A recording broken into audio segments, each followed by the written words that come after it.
Hello, Scorpio. Um, Welcome to your apologies and affirmations video. I have a couple of strong Scorpio placements in my chart, including my Mars sign, which means that I can definitely become very scorpionic when I am upset or when I am working.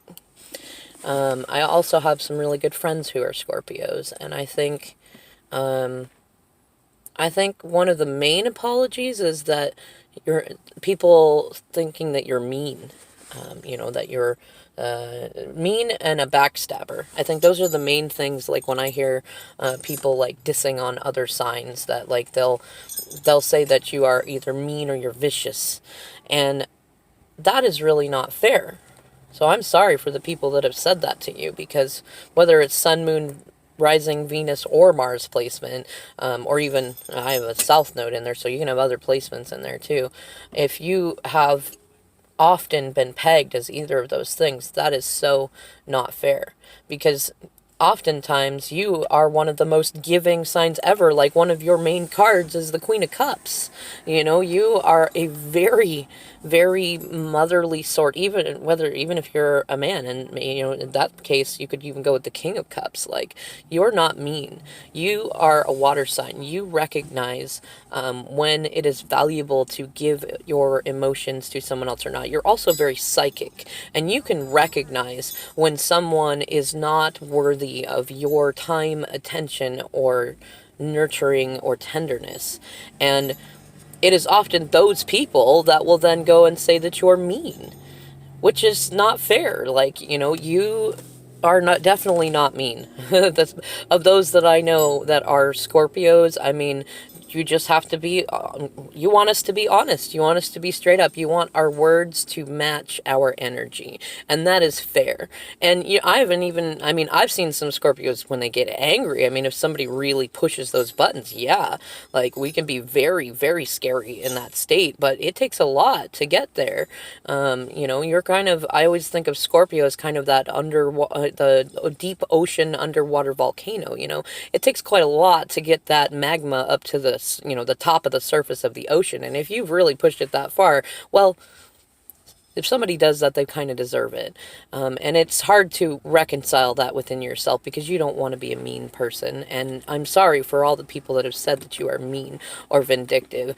Oftentimes, through a person's life that has a lot of Scorpio, or just some strong Scorpio placements, it can come down to running into a fair amount of people who really, really want to push your buttons for whatever reason. It's just part of something that you're learning in your life, is how to discipline your own emotions and still be the loving person that you are without overgiving to others.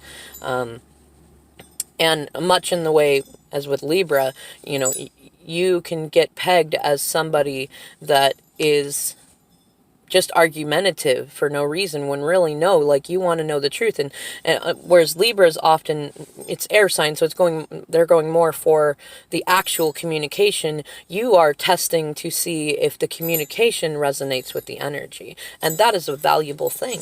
That is very valuable. And it's not fair of people to suggest that, in trying to get the truth, or trying to make sure that the world around you and the people around you are worth investing in, that is somehow argumentative or vindictive. It's not. And I'm sorry for all the people that have told you that it is. So your affirmation, we're going to start a little bit as what came from Libra, is that the first part is, it is okay to seek the truth. Now, you're not necessarily doing it so much to be a peacemaker. You do share those qualities with Libra, and because you're right next to it. But more for you, it's about, one, recognizing what is worth your time, and two, who is worth your time, because you are like the ride or die sign. Like, really, anybody I've known that has, like, a few or many strong Scorpio placements, like, you will fight to the death for somebody that you care about. Like, even if they're being a dick to you, you will fight for them, because you've already tested them again and again. And even in moments where they might fall back into lesser traits, you've seen the real them. You are a soul seer. Like, Scorpio Scorpio, you deal with death and magic and psychic energy. You know, you see souls. You don't necessarily see what's on the outside. Like, you do, but that doesn't matter so much. And so it is okay to seek the truth. And for whatever reason is important to you. Like, don't let other people dictate why that's important or why that's not. I'm going to say on the other side of that, that your main affirmation, it is okay to feel how you feel. And you are worthy of feeling how you feel. Like, a lot of people have likely made you feel like you feel too big, or that you shouldn't love somebody that you love, or that you shouldn't feel like you are worthy of somebody treating you well. That's not okay. Like, you do deserve that. You are worthy of feeling how you feel and being witnessed in feeling how you feel. So, okay, Scorpio. Go ahead and check out the other videos to get a fuller picture. Check out your Sun, Moon, Rising, Venus, and Mars placements. And if you'd like, stay tuned for Sagittarius.